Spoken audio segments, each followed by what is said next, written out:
Have you ever thought you wanted to make a volcano, but just didn't have the effort to? Well, ladies and gentlemen, boys and girls, you're in luck, because your fellow favorite made it. So, the stuff you're going to need for the volcano is some cardboard, some cut up cardboard, a bottle of Coca-Cola. I bought 2.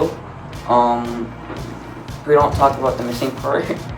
Some Mentos to put for the explosion, and a paper mache texture like thingy-majiggy.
That explosion was depressing, but I hope you enjoyed the video and thanks for watching.